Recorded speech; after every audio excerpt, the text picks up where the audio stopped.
तो good evening students. हमने आज की क्लास में प्रत्याहार पढ़े थे, लेकिन कुछ लोग आए नहीं थे। ये बहुत ही इम्पोर्टेंट है संस्कृत को पढ़ने के लिए।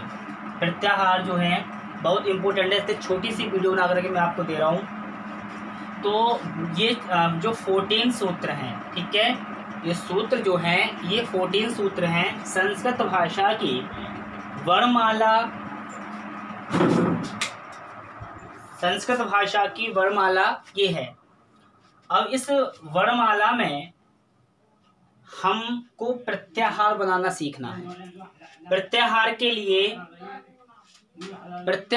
लिए हमें ये जानना है कि प्रत्याहार हम बनाते कैसे हैं। तो उसके लिए हमें देखिए, मैं आपको एक एग्जांपल दे रहा हूं। जैसे अ और अणा, ये जो अंतिम वर्ण है, प्रत्येक सूत्र का जो अंतिम वर्ण है ये क्या है? हलंत है। ये क्या है? हलंत है, ठीक है। और हलंत कहते किसे हैं? जिस वर्ण के हल माने व्यंजन और अंत माने लास्ट में, यानी कि अंत में जो वर्ण है, ठीक है, वो हलंत है। और हलंत कैसा? अगर उसके आगे ये चिन्ह लगा हुआ है, ठीक है, अगर उसके आगे ये चिन्ह लगा हुआ है तो वो क्या हो जाता है? वो वर्ण आधा हो जाता है, ठीक है। वो वर्ण कैसा होता है? आधा माना जाता है। तो हम ये जो वर्ण हैं इनको हम काउंट नहीं करते प्रत्याहार बनाने में।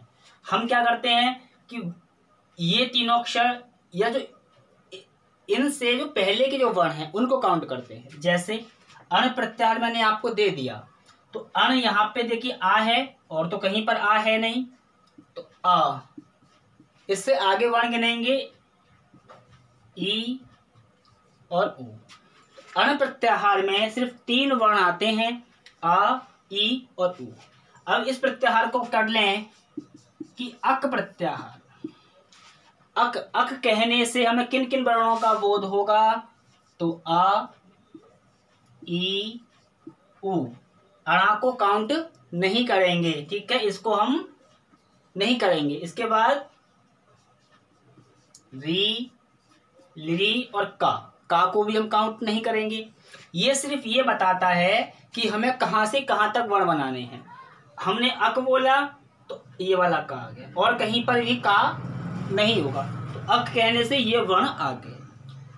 अब आपसे कहा जाए उक प्रत्याहार बनाइए।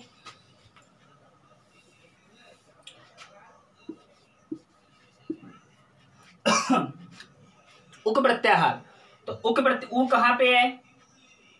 उ कहाँ? ये है उ। तो यहां से गिनेंगे उ, इसको काउंट नहीं करेंगे, अंतिम वर्ण है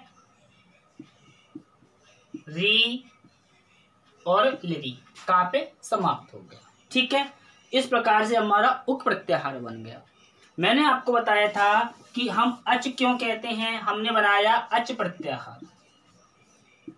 तो अच प्रत्याहार में आ कहाँ है? यहां है, तो आ, ई, उ, इसको छोड़ देंगे, री, लिरी, ए, ओ, इसको हम छोड़ देंगे, आई और औ, ठीक है। अब हमने यहाँ पे देखा कि अच प्रत्याहार हमने कहने से इन वर्णों को काउंट किया, इन वर्णों को अंतिम वर्ण को हम छोड़ते गए। ऐसे ही ये पूरा आगे है। और जो प्रत्याहार बनाने की जो संख्या है वो है 43। कितनी है वह संख्या? 43। हमारे जो बन सकते हैं अधिकतम 42, ज्यादा करेंगे तो 43। तो प्रत्याहारों की संख्या कितनी है? 42।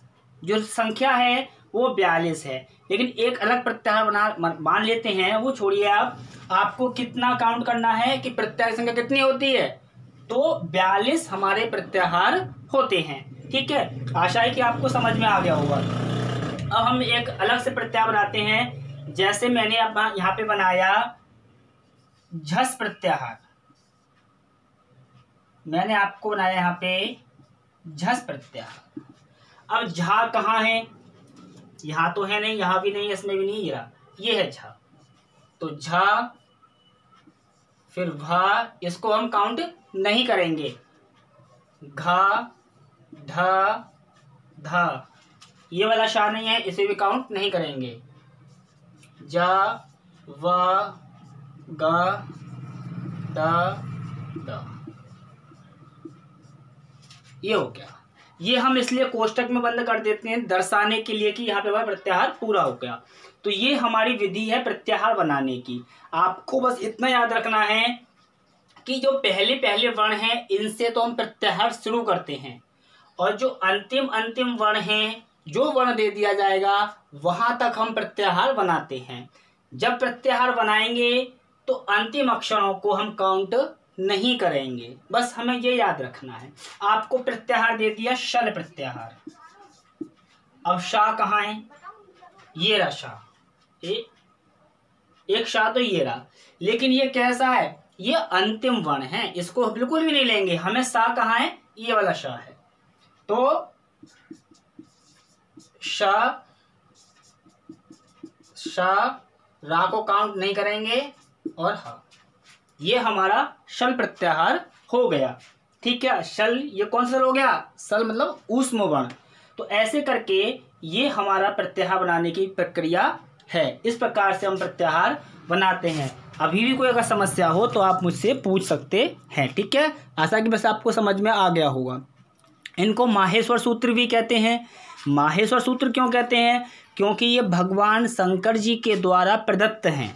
महर्षि पाणिनि को, जिन्होंने संस्कृत व्याकरण को लिखा है, संयोजा है, उनको भगवान शिव जी ने ये प्रदान किए थे। ठीक है, इसलिए इनको माहेश्वर सूत्र, प्रत्याहार सूत्र और पाणिनि सूत्र भी इनको कहते हैं। ठीक है, चलिए आगे की क्लास में फिर देखेंगे।